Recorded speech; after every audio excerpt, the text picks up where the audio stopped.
Documento 190. As aparições moronciais de Jesus. O Jesus ressuscitado prepara-se agora para passar um curto período de tempo em Urântia, com o propósito de experienciar a carreira moroncial ascendente de um mortal dos reinos. Ainda que esse período de vida moroncial esteja para ser passado neste mundo da sua encarnação mortal, sob todos os pontos de vista, porém será o equivalente à contraparte da experiência dos mortais do sistema de Satânia, os quais passam pela vida moroncial progressiva nos 7 mundos das mansões de Jerusalém. Todo esse poder que é inerente a Jesus, o dom da vida, e o capacitou a ressuscitar dos mortos. É a dádiva mesma da vida eterna que ele outorga aos crentes dos reinos e que assegura, ainda agora, a sua ressurreição dos vínculos da morte natural. Os mortais dos reinos levantar-se-ão na manhã da ressurreição com o mesmo tipo de corpo de transição ou moroncial que Jesus teve quando se levantou da tumba naquela manhã de domingo. Esses corpos não têm sangue circulando e tais seres não se servem de alimentos materiais comuns. Contudo, essas formas moronciais são reais. Quando os vários crentes viram Jesus depois da sua ressurreição, eles realmente o viram, não foram logrados por ilusões, visões ou alucinações. Uma fé inquebrantável na ressurreição de Jesus foi a característica cardinal da fé em todas as ramificações do ensinamento inicial do Evangelho. Em Jerusalém, na Alexandria, na Antioquia e na Filadélfia, todos os educadores do Evangelho uniram-se nesta fé implícita na ressurreição do Mestre. Ao examinarmos o papel proeminente de Maria Madalena ao proclamar a ressurreição do Mestre, deveria ficar registrado que Maria era a porta-voz principal para o corpo de mulheres, como Pedro o foi para os apóstolos. Não era uma dirigente das mulheres que trabalhavam para o reino, mas era sua instrutora principal e sua porta-voz para o público. Maria tornou-se uma mulher muito circunspecta, de tal modo que a sua ousadia ao falar com um homem, a quem ela considerou como sendo o jardineiro de José, apenas indica o quão aterrorizada ficara por haver encontrado a tumba vazia. Foram a profundidade e a agonia do seu amor e a plenitude da sua devoção que a levaram a esquecer por um momento a convenção que impunha a proibição à mulher judia de abordar um homem estranho.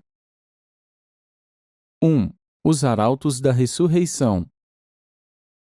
Os apóstolos não queriam que Jesus os deixasse, por isso não deram importância a todas as suas afirmações sobre a própria morte, nem às suas promessas de ressuscitar. Eles não estavam esperando a ressurreição do modo como ela veio e recusaram-se a acreditar nela, até que se confrontassem compulsivamente com a evidência irrefutável e com a prova absoluta das suas próprias experiências. Quando os apóstolos se recusaram a crer naquilo que as 5 mulheres relataram, quanto a terem visto e falado com Jesus, elas se retiraram. Maria Madalena voltou ao sepulcro e as outras foram de volta para a casa de José, onde estas últimas contaram a sua experiência para a filha dele e as outras mulheres. E as mulheres acreditavam naquilo que ouviam. Pouco depois das 6 horas, a filha de José de Arimateia e as 4 mulheres que haviam visto Jesus seguiram para a casa de Nicodemos e ali relataram todos esses acontecimentos a José, a Nicodemos, a Davi Zebedeu e aos outros homens reunidos lá. Nicodemos e os outros duvidaram da sua história, duvidaram de que Jesus houvesse ressuscitado dos mortos, e conjecturavam se os judeus não teriam removido o corpo. José e Davi estavam dispostos a acreditar no que ouviram, tanto que se apressaram a sair e inspecionar a tumba. E encontraram tudo exatamente como as mulheres haviam descrito. E foram os últimos a ver o sepulcro assim, pois o sumo sacerdote enviou o capitão dos guardas do templo para a tumba, às 7h30, a fim de retirar de lá as mortalhas. O capitão enrolou-as todas no lençol de linho e atirou-as dentro de um precipício próximo. Do sepulcro, Davi e José foram imediatamente para a casa de Elias Marcos, onde se mantiveram em conferência com os 10 apóstolos na sala de cima. Apenas João Zebedeu se achava disposto a acreditar, ainda que vagamente, que Jesus houvesse ressuscitado dos mortos. Pedro acreditou a princípio, mas quando não encontrou o mestre, caiu em dúvida profunda. Estavam todos dispostos a acreditar que os judeus haviam retirado o corpo de lá.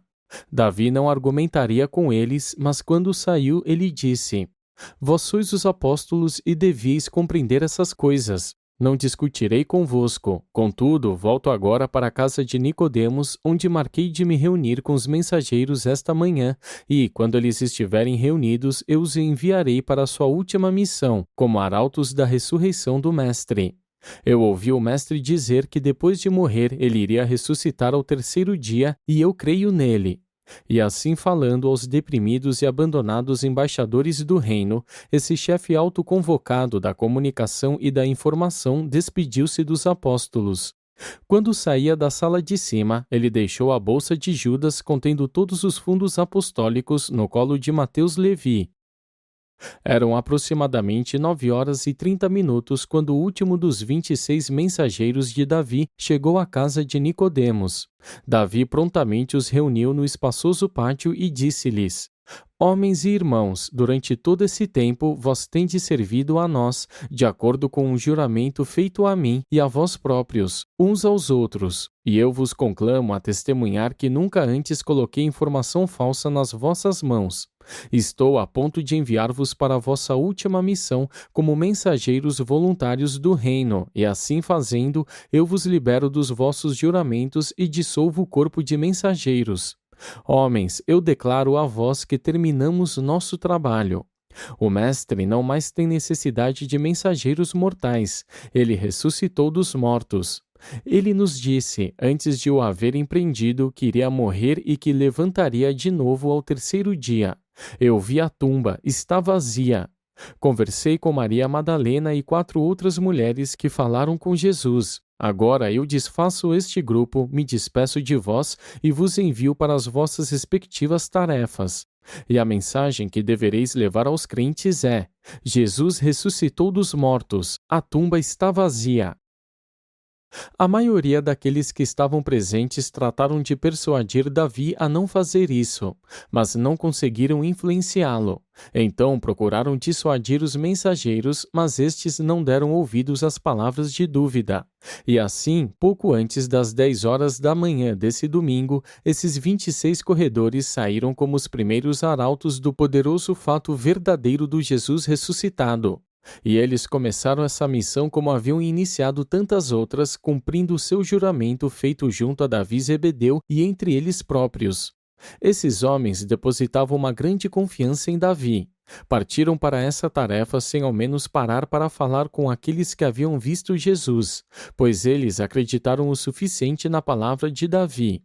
A maioria deles confiava no que Davi lhes havia dito, e mesmo aqueles que duvidavam, de algum modo, levaram a mensagem com a mesma certeza e com a mesma rapidez. Os apóstolos do corpo espiritual do reino, nesse dia, estavam reunidos na sala de cima, onde manifestavam temor e expressavam dúvidas, enquanto aqueles leigos, representando a primeira tentativa de socialização do Evangelho do Mestre pela Irmandade dos Homens, sob as ordens do seu destemido e eficiente líder, corriam para proclamar o Salvador ressuscitado de um mundo e de um universo. E eles engajaram-se nesse serviço memorável antes mesmo que os seus representantes escolhidos se mostrassem dispostos a acreditar na sua palavra ou a aceitar as provas das testemunhas. Esses 26 mensageiros foram despachados para a casa de Lázaro em Betânia e para todos os centros dos crentes de Berseba no sul de Damasco, Sidom ao norte e de Filadélfia no leste até Alexandria no oeste. Quando Davi deixou seus irmãos, foi até a casa de José em busca da sua mãe. Os dois então seguiram até Betânia para juntarem-se à família de Jesus que os aguardava. Davi hospedou-se com Marta e Maria em Betânia até que elas se desfizessem das suas posses terrenas. E depois ele as acompanhou em sua viagem para unirem-se ao seu irmão Lázaro na Filadélfia. Cerca de uma semana depois, João Zebedeu levou Maria, a mãe de Jesus, até a sua casa em Betsaida. Tiago, o irmão mais velho de Jesus, permaneceu com a sua família em Jerusalém. Ruth ficou em Betânia com as irmãs de Lázaro. O restante da família de Jesus voltou para Galiléia. Davi e Zebedeu saiu de Betânia com Marta e Maria, indo para Filadélfia no princípio de junho, no dia seguinte ao do seu casamento com Ruth, a irmã mais nova de Jesus. 2. As aparições de Jesus em Betânia. Da época da ressurreição moroncial até a hora da sua ascensão espiritual às alturas, Jesus fez 19 aparições isoladas, na forma visível para os seus crentes na terra. Ele não apareceu para os seus inimigos nem para aqueles que não poderiam fazer em uso espiritual da sua manifestação na forma visível. A sua primeira aparição foi para 5 mulheres no sepulcro, a sua segunda para Maria Madalena, também no sepulcro. A terceira aparição ocorreu por volta do meio-dia nesse domingo em Betânia. Pouco depois do meio-dia, Tiago, o irmão mais velho de Jesus, estava no jardim de Lázaro, de pé, diante da tumba vazia do irmão ressuscitado de Marta e Maria, repassando na sua mente as novidades trazidas uma hora atrás pelo mensageiro de Davi. Tiago inclinava-se a acreditar sempre na missão do seu irmão mais velho na terra, mas havia muito tempo que perdera o contato com o trabalho de Jesus e assim tinha deixado dominar-se por graves incertezas sobre as últimas afirmações dos apóstolos de que Jesus era o Messias. Toda a família estava estupefata e bastante confundida com as notícias trazidas pelo mensageiro. E, quando Tiago ainda encontrava-se diante da tumba vazia de Lázaro, Maria Madalena chegou sobressaltada e relatou à família suas experiências daquela madrugada no sepulcro de José. Antes que ela tivesse terminado, chegaram Davi, Zebedeu e sua mãe. Ruth acreditou, é claro, nesse relato, e também Judá, depois de conversar com Davi e Salomé. Nesse meio tempo, quando procuraram por Tiago e antes de encontrarem-no, enquanto permanecia ali no jardim próximo da tumba, Tiago apercebeu-se de uma presença próxima, como se alguém tivesse tocado no seu ombro, e, quando ele voltou-se para olhar, pôde ver a aparição gradual de uma estranha forma ao seu lado. Ele ficou por demais atônito para falar e amedrontado demais para fugir. E então a estranha forma expressou-se com estas palavras: Tiago, vim com a finalidade de chamar-te para o serviço do reino. Dá as tuas mãos sinceramente aos teus irmãos e segue os meus passos. Quando Tiago ouviu o seu nome sendo pronunciado, ele soube que era o seu irmão mais velho, Jesus, que se dirigia a ele. Todas as pessoas apresentavam dificuldades, maiores ou menores, para reconhecer a forma moroncial do Mestre, mas poucos encontravam dificuldade para reconhecer a sua voz e identificar de algum outro modo a sua encantadora personalidade, uma vez que ele houvesse começado a comunicar-se com eles. Quando Tiago percebeu que Jesus estava dirigindo-se a ele, quase caiu de joelhos, exclamando: Meu pai e meu irmão! Mas Jesus solicitou-lhe que ficasse de pé enquanto ele lhe falava, e caminharam pelo jardim conversando por quase 3 minutos. Falaram sobre as experiências de tempos atrás e anteciparam os acontecimentos do futuro próximo. À medida que se aproximaram da casa, Jesus disse: Adeus, Tiago, até quando eu os vir a todos juntos. Tiago correu para casa, enquanto eles o procuravam em Betfagé, exclamando: Acabo de ver Jesus e de falar com ele, até mesmo conversei com ele. Não está morto, ele ressuscitou! E desapareceu diante de mim, dizendo: Adeus, até quando eu os vir a todos juntos. Mal acabou de falar e Judá chegou, e então, em consideração a este, Tiago contou novamente a experiência que teve com Jesus no jardim.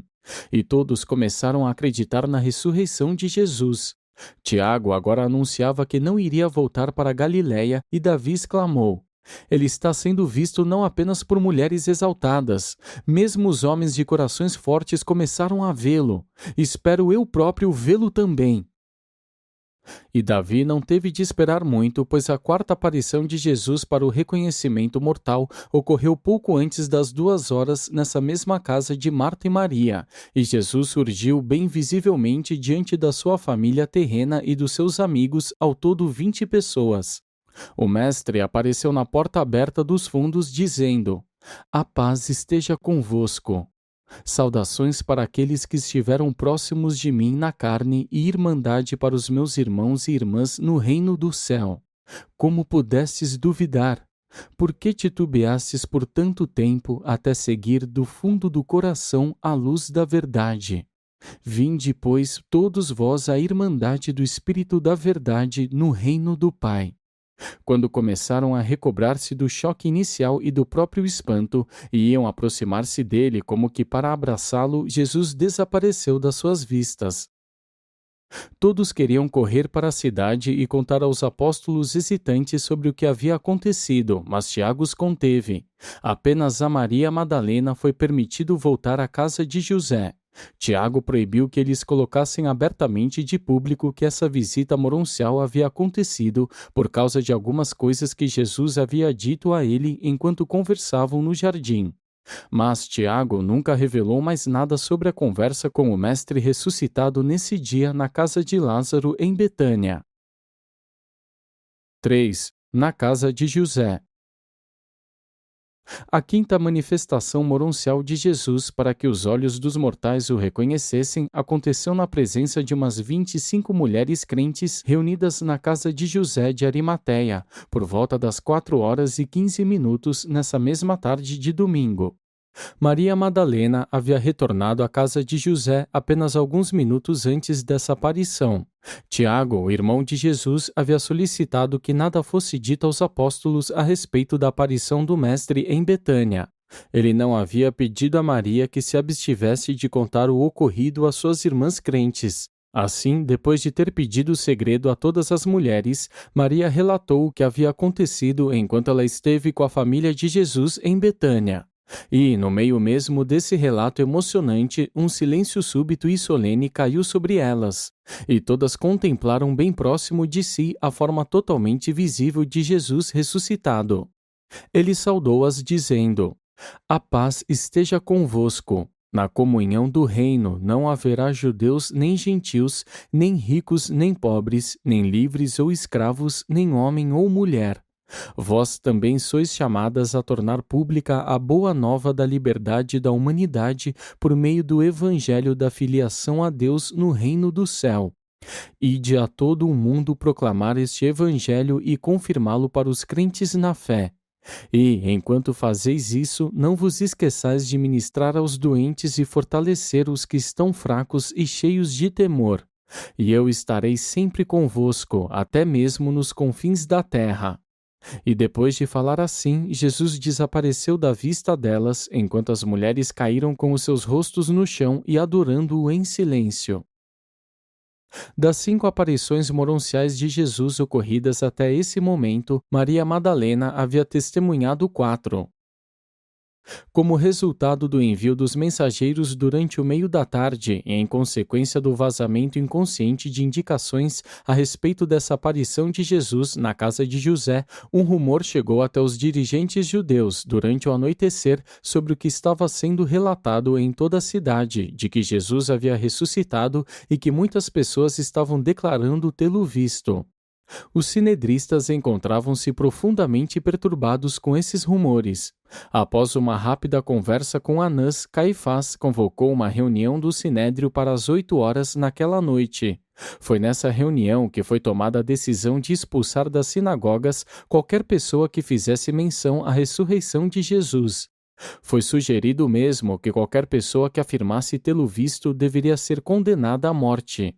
Essa proposta, contudo, não chegou a ser votada, já que a reunião dispersou-se em uma confusão que beirava o pânico. Eles haviam ousado pensar que haviam acabado com Jesus, mas estavam a ponto de descobrir que as dificuldades reais que teriam com o homem de Nazaré estavam apenas começando. 4. Aparição aos gregos. Por volta das 4h30, na casa de um certo Flávio, o mestre fez a sua 6ª aparição moroncial para cerca de 40 gregos crentes reunidos lá. Enquanto estavam empenhados em discutir os relatos da sua ressurreição, o mestre manifestou-se em meio a eles, a despeito das portas estarem fechadas com ferrolhos seguros, e dirigindo-se a eles, ele disse: "A paz esteja convosco. Embora haja aparecido na terra e entre os judeus, o Filho do Homem veio para ministrar a todos os homens. No reino do meu Pai não haverá nem judeus nem gentios. Vós sereis todos irmãos, os filhos de Deus. Ide, portanto, a todo o mundo proclamar este evangelho da salvação, como vós o recebestes dos embaixadores do reino, e eu os aceitarei em comunhão na irmandade dos filhos pela fé na verdade do Pai. E tendo falado-lhes assim, eles o deixou, e não mais o viram. Passaram toda a noite dentro da casa, achavam-se por demais tomados de um temor respeitoso e de um medo espantado e não se aventuraram a sair, e nenhum desses gregos dormiu naquela noite. Permaneceram acordados falando sobre essas coisas e esperando que o mestre pudesse novamente vir a estar com eles. Nesse grupo achavam-se muitos dos gregos que haviam estado no Getsemane na ocasião em que Judas traiu Jesus com um beijo e os soldados o prenderam. Os rumores da ressurreição de Jesus e os relatos a respeito das muitas aparições para os seus seguidores iam espalhando-se rapidamente e toda a cidade encontrava-se tomada por uma forte emoção. O Mestre já havia aparecido para a sua família, para as mulheres e para os gregos, e dentre em pouco manifestar-se-ia em meio aos apóstolos. O Sinédrio logo irá começar a considerar os novos problemas que, de um modo tão repentino, se precipitaram sobre os governantes judeus. Jesus pensa muito nos seus apóstolos, mas deseja que sejam deixados a sós por algumas horas mais, em reflexão solene e em considerações profundas antes de estar com eles. 5. A caminhada com os dois irmãos. Em Emaús, cerca de 11 quilômetros a oeste de Jerusalém, viviam dois irmãos pastores que haviam passado a semana da Páscoa em Jerusalém, assistindo aos sacrifícios, aos cerimoniais e às festas. Cleófas, o mais velho, acreditava parcialmente em Jesus, ao menos havia sido expulso da sinagoga. O seu irmão Jacó não era crente, se bem que tivesse ficado bastante perplexo com o que havia ouvido sobre os ensinamentos e trabalhos do Mestre. Nesse domingo à tarde, a uns 5 quilômetros para fora de Jerusalém e a uns poucos minutos antes das 5 horas, enquanto esses dois irmãos caminhavam na estrada para Emaús, eles falavam com grande convicção sobre Jesus, dos seus ensinamentos, do seu trabalho e mais especialmente a respeito dos rumores de que a sua tumba estava vazia e de que algumas das mulheres haviam conversado com ele. Cleófas estava a meio caminho de acreditar nesses relatos, mas Jacó insistia em que tudo era provavelmente uma fraude. Enquanto eles conversavam e debatiam desse modo, a caminho de casa, a manifestação moroncial de Jesus, a sua 7ª aparição, veio junto a eles à medida que caminhavam. Cleófas muitas vezes ouvira Jesus ensinar e comera com ele nas casas dos crentes de Jerusalém em várias ocasiões, mas não reconheceu o mestre nem mesmo quando ele falou abertamente com eles. Depois de andar um pequeno trecho da estrada junto com eles, Jesus perguntou: quais palavras estavam sendo trocadas entre vós com tamanha convicção quando eu cheguei? E quando Jesus falou, eles pararam e olharam para ele com uma triste surpresa. Disse Cleófas: como pode ser que estejas em Jerusalém e não saibas das coisas que aconteceram recentemente? Então o mestre perguntou: que coisas? Cleófas replicou: se não sabes dessas questões, és o único em Jerusalém que não ouviu os rumores a respeito de Jesus de Nazaré, profeta de palavra e feitos poderosos diante de Deus e todo o povo. Os sacerdotes principais e governantes entregaram-no aos romanos e exigiram que o crucificassem. E assim, muitos de nós estivemos esperando que fosse ele quem iria libertar Israel do jugo dos gentios. Mas isso não é tudo. É já o 3º dia desde que foi crucificado, e algumas mulheres nos deixaram estupefatos ao declarar que muito cedo nesta manhã foram ao seu sepulcro e o encontraram vazio. E essas mesmas mulheres afirmam que conversaram com esse homem. Sustentam mesmo que ele ressuscitou dos mortos. E quando as mulheres relataram isso aos homens, 2 dos seus apóstolos correram à tumba e também encontraram-na vazia. Aqui Jacó interrompeu o seu irmão para dizer: mas eles não viram Jesus. Enquanto caminhavam juntos, Jesus disse a eles: quão vagarosos sois para compreender a verdade! Quando me dizeis que as vossas conversas são sobre os ensinamentos e o trabalho desse homem, então posso eu esclarecer-vos, já que estou mais do que familiarizado com tais ensinamentos. Não vos lembrais de que esse Jesus ensinou sempre que o seu reino não é deste mundo, e que todos os homens, sendo filhos de Deus, deveriam encontrar libertação e liberdade no júbilo espiritual, na comunhão e na irmandade do serviço amoroso ao novo reino da verdade e do amor do Pai dos céus? Não lembrais que esse mesmo Filho do Homem proclamou que a salvação de Deus é para todos os homens, que ministrou aos doentes e aflitos e libertando quem que estava atado pelas correntes do medo e escravizados pelo mal? Não sabeis que esse homem de Nazaré disse aos seus discípulos que deveria ir a Jerusalém, que seria entregue aos seus inimigos e estes o levariam à morte, mas que ele se levantaria ao terceiro dia?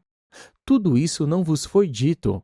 E nunca lestes nas Escrituras a respeito desse dia da salvação para os judeus e para os gentios, onde se diz que nele todas as famílias da terra serão abençoadas, que ele ouvirá o apelo dos necessitados e salvará as almas dos pobres que o procuram, que todas as nações o chamarão de abençoado, que esse libertador será como a sombra de uma grande rocha em uma terra exaurida, que ele alimentará o rebanho como um verdadeiro pastor, tomando as ovelhas nos seus braços e carregando-as ternamente no seu colo, que ele abrirá os olhos dos cegos espirituais e trará os prisioneiros do desespero à liberdade plena e à luz, que todos aqueles que se encontram na escuridão verão a grande luz da salvação eterna, que ele medicará os corações partidos, proclamará liberdade aos aprisionados do pecado e abrirá a prisão para aqueles que estão escravizados pelo medo e tolhidos pelo mal, que confortará aqueles que estão de luto e outorgará a eles o júbilo da salvação em lugar da pena e do pesar, que ele será o desejo de todas as nações e o júbilo eterno daqueles que buscam a retidão, que esse Filho da verdade e da retidão se elevará sobre o mundo com luz curativa e poder salvador, e até mesmo que salvará o seu povo dos pecados, que realmente buscará e salvará os que estão perdidos, que não destruirá os fracos e sim ministrará a salvação a todos os que têm fome e sede de retidão, que aqueles que acreditem nele terão vida eterna, que ele irá verter o seu Espírito sobre toda a carne e que esse Espírito da verdade será para cada crente como uma fonte de água, fazendo jorrar a vida eterna.